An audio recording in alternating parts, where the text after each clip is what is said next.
Well, hi again, everybody, and welcome to this week's edition of Inside Furman Athletics. I am your host, Dan Scott, the voice of the Paladins, back after a week off and looking forward to 2 more weeks, counting today before we take a break through the holidays, and then we'll reconvene in January. But we've got a lot of business to take care of between now and then. Next week, in fact, we're scheduled to have Jason Donnelly, the athletic director, back in for his monthly Q&A session with you, the fans, and I believe Robert Gary will make a return appearance with us on that particular program.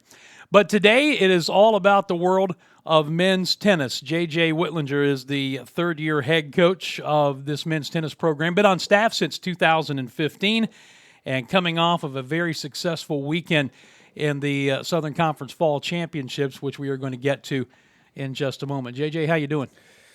Having a good day so far. Good weekend, so no complaints. So far, right? So far. You say that like you're expecting. It's early. Okay, I get you.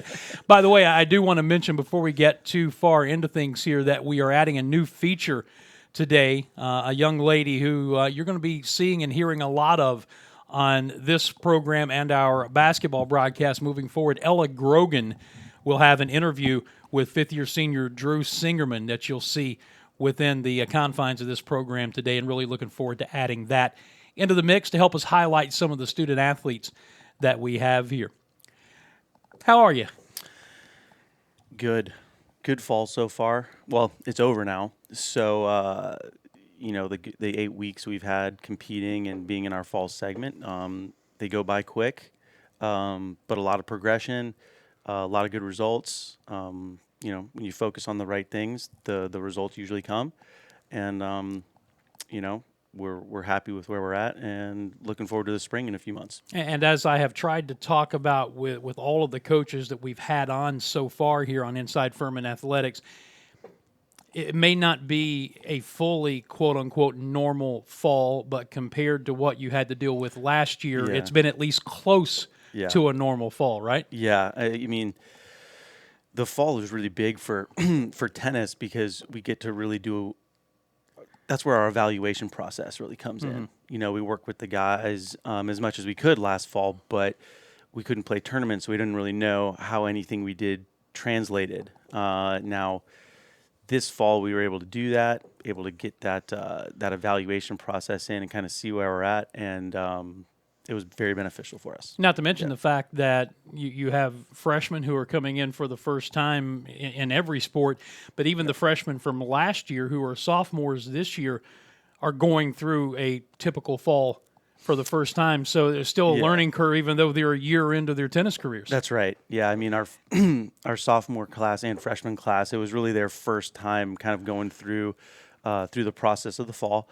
Traveling to tournaments, individual tournaments, and kind of going through that. And I think it was eye-opening for them. Some of the places we go, some of the type of level that they're playing against in the tournaments. Some good and some bad, right? You take the good and the bad. But overall, they took it on and did well. And the other aspect of that is not only learning how to be a tennis player at the collegiate level and everything that goes into that, but also this fall factoring in going back to class in person, whereas last year they were doing it on Zoom. So it really wasn't what you would call the full college experience.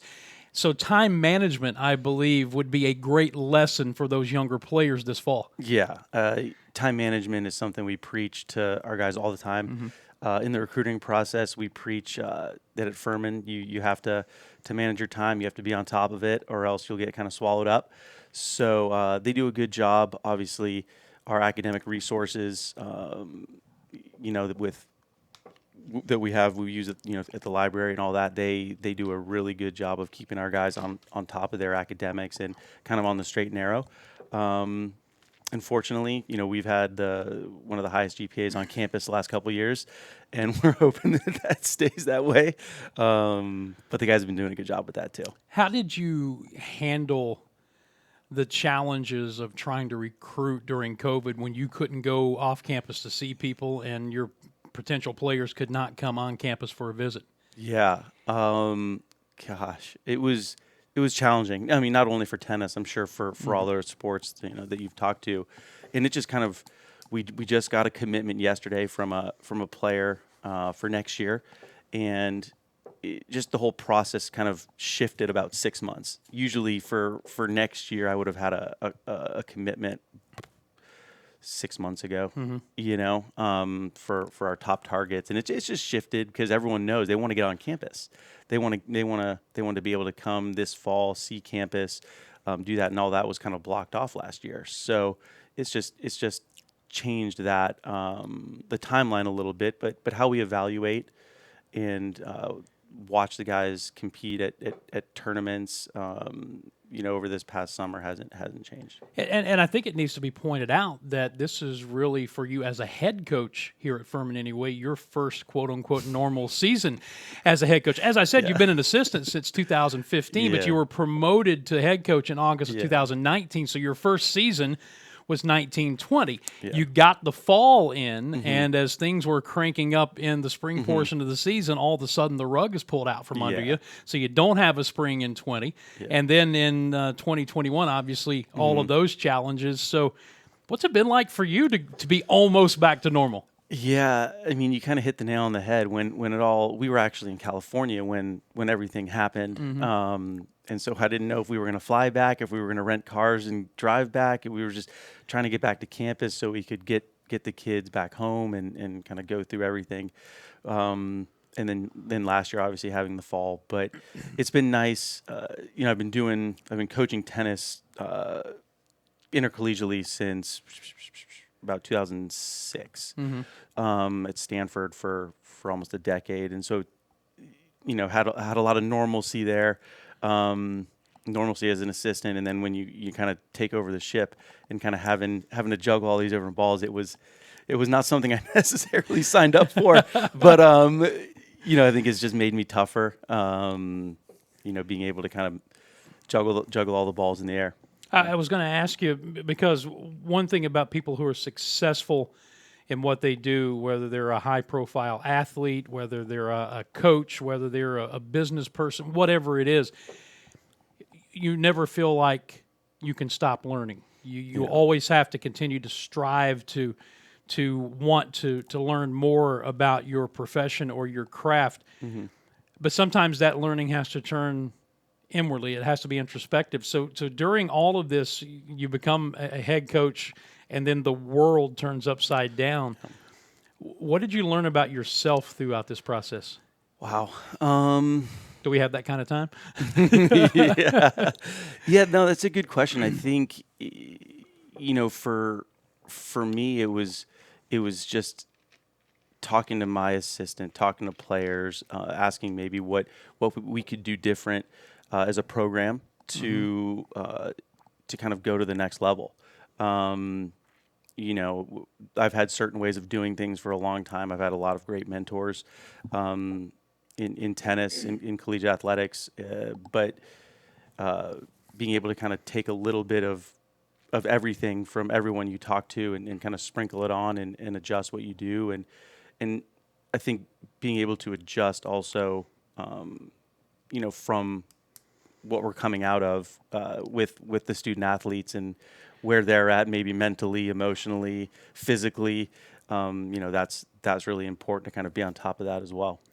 Well, it's interesting to see how all this dynamic played out, because when you got going last season under all of the COVID circumstances, I know the overall record probably wasn't what you wanted, but conference-wise, you finished 5-2, and you made it to the conference championship. So that tells me that there was a progression moving forward, and you were playing some pretty good tennis at the end. Yeah, we typically try to make our non-conference schedule quite difficult.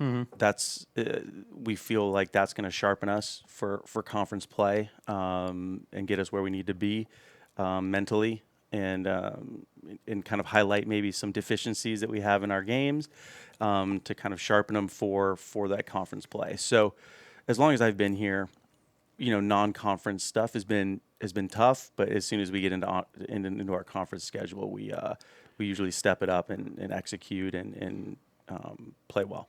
And right on the cusp of an NCAA tournament appearance, right? Yeah. Yeah, I mean, that's the goal. With where we're at, our spring schedule this year, I think we have 6 or 7 ranked teams within the top 75 on the docket. So good challenge. But for us right now as a program, the goal to get to the NCAA tournament is always going to be winning the SoCon. Right. It's always going to be that for the near future. I think we have long-term goals of getting into a top 40 place where that might be an at-large bid. But, we're working and striving towards that. We're visiting with JJ Whitlinger, the men's tennis coach here at Furman. You're coming off of wrapping up your fall season by sweeping the fall championships. My understanding is this is kind of a new thing for the Southern Conference, and you swept the men's singles and doubles. So obviously a very good finish to the fall. Very good finish. Our new freshman, one of our new freshmen, we have 4. But Jamie Connell from Scotland, he's had a great fall season. He's won 3 tournaments, including the SoCon championship.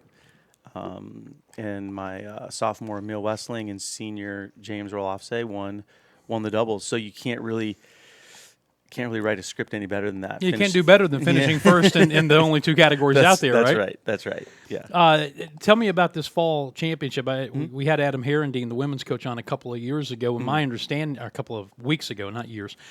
But my understanding is that this is something that tennis coaches in the conference have been pushing for, and it was set to go last year, but COVID kind of wiped it out. I think that's right. Yeah. I mean, we're the conversation started a year or 2 ago, and it's something that a lot of the coaches were really excited about. I think it's a fun thing.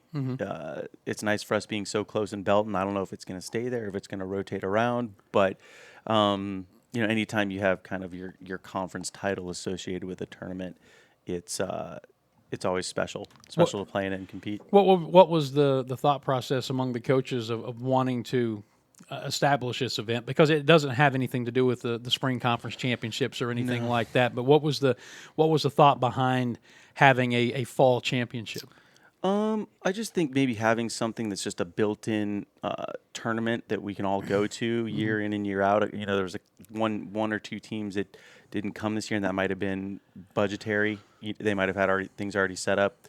Who knows? But having that always kind of on the schedule, knowing that you can kind of send your players there, get them good competition, and kind of see what the rest of the conference is doing is kind of an exciting thing for us. And you've got some challenges about who to take to something like that because of the number of tournaments that a collegiate tennis player is allowed to participate in a calendar year, right? Yeah, correct. So we have 25 dates a year, and we kind of have to finagle those, and that's within the fall and the spring. So if you take more than 4 guys to a tournament, that counts as a team date. So we're trying to work. There's usually 2 or 3 tournaments a fall where we will take more than 4 guys and count it as a date. Regionals being one. We do a dual format here, so our freshmen kind of get an idea of what a dual match kind of is and how it works, and then maybe one other one. But we only took 4 guys to this SoCon tournament, and I wanted to give my seniors the opportunity to do it, since it would be kind of their only time to compete in it. Unfortunately, Drew Singerman, who I think we're going to hear from in a little bit, he's kind of been a little dinged up, so he wasn't able to kind of go and compete at that. But it was fun. It was a lot of fun there. Well, speaking of that, that's a nice transition. In the business, we call that a segue. I mentioned that we have a young lady who are really excited to be working with now, who's going to be helping us out here on Inside Furman Athletics and also on the Ingles Furman Radio Network. She had an opportunity to sit down with Drew Singerman, and let's take a look at that interview right now. I am here with Drew Singerman today. He is a 5th-year tennis player at Furman University. Hey guys, Drew Singerman here. Happy to be in my master's year at Furman. Spent four great years here at the undergrad playing tennis. Grew up from Louisville, Kentucky, but made my way the 6-hour trip to South Carolina for undergrad, and possibly could stay here after. So we'll see. Awesome, yeah, Drew. So we're just trying to get to know you today. So tell me, why did you choose to play tennis, and what made you choose Furman? So I started out playing tennis probably when I was around 4 or 5 years old. So it's been a while. It's been a very long time. My dad was actually my coach growing up, and he he played college tennis at Syracuse, and he played a little bit of professional tennis actually. So he's the main inspiration for my game, and you know, carried me all the way through until college with coaching. And then Furman, you know, when I was looking for schools and being recruited, I wanted somewhere where I could focus on academics just as much as tennis. So Furman gave me that wonderful opportunity to not only be you know, a great tennis player, but you know, the coaches were very flexible with practice, and it really made it easy on me to be able to focus on, you know, my pre-medical track, which is what I am. Yeah, that's amazing. So what made you choose pre-med?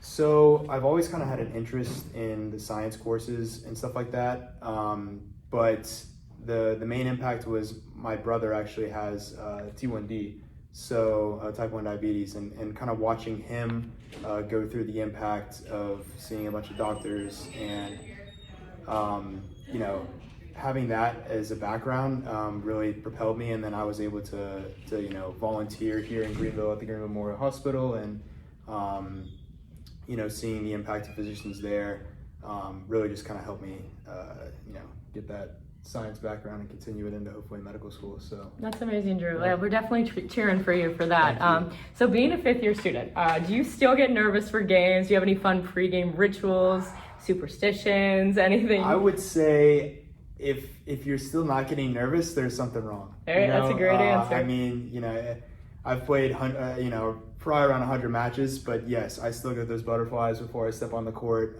because you know, you're playing here at Furman, you're playing for much more than yourself. You're playing for the history, you're playing for your team, and you know, to make things better, everyone has their superstitions. I always a couple hours before the match, I like to listen to a certain playlist I have on my music. Oh yeah. I got to get my shoes laced in the right way, and do a good warm-up ritual as a team, as always. But you know, the best part about it is that I'm still having fun 5 years later. That's So, awesome. yeah. That's awesome. Okay, top song on that playlist.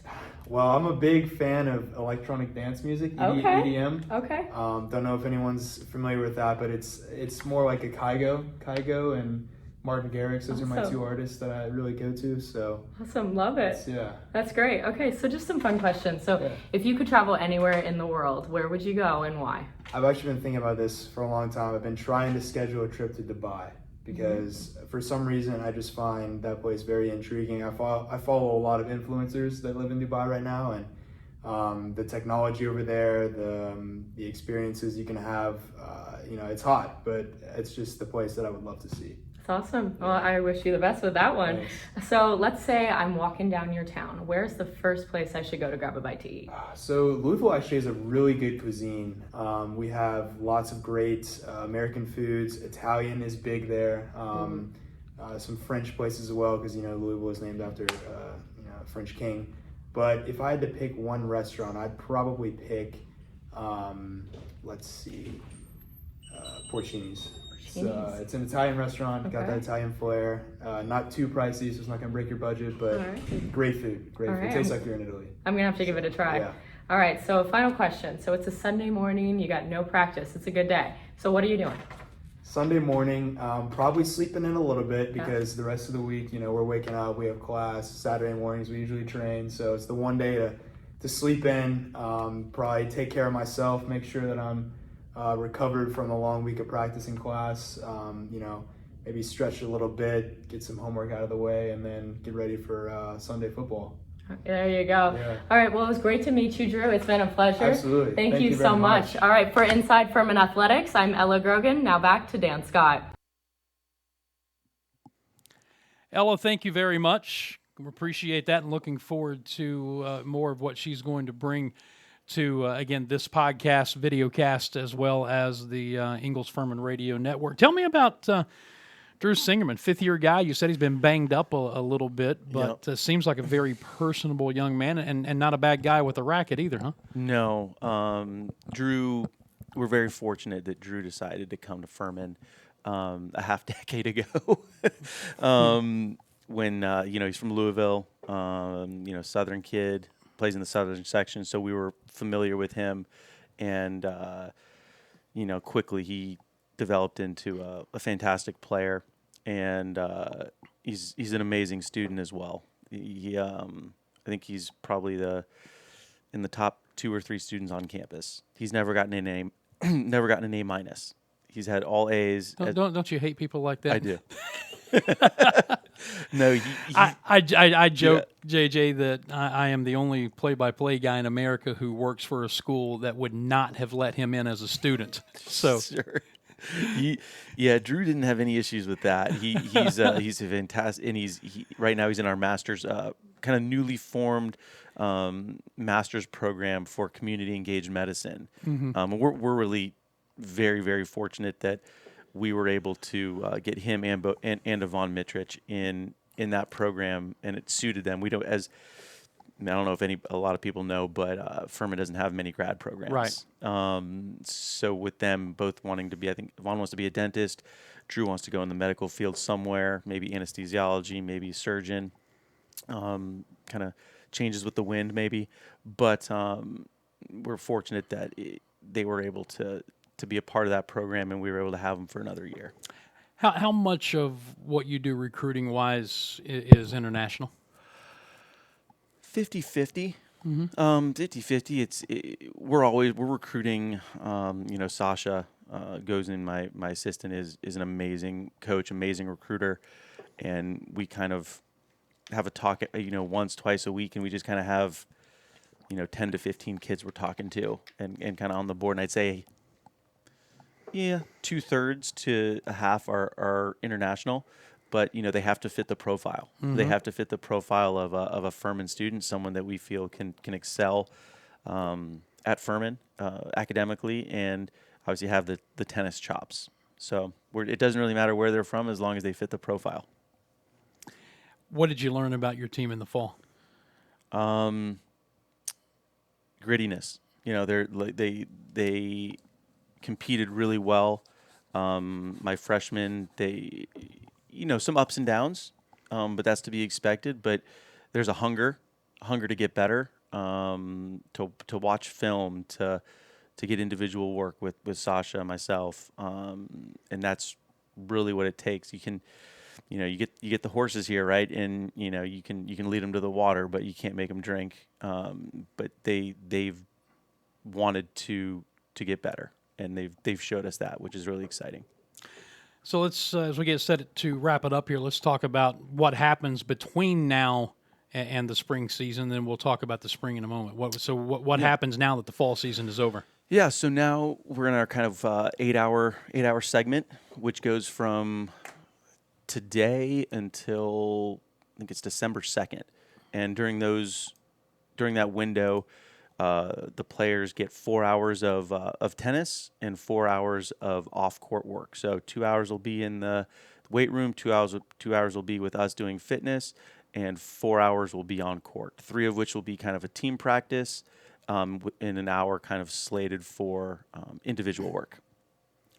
So as we look ahead to the spring, then I was looking at the website on the schedule. The spring schedule's not actually on FurmanPaladins.com yet. The fall results are there, recaps. If anybody wants to go and read about some of that, you can. Yep.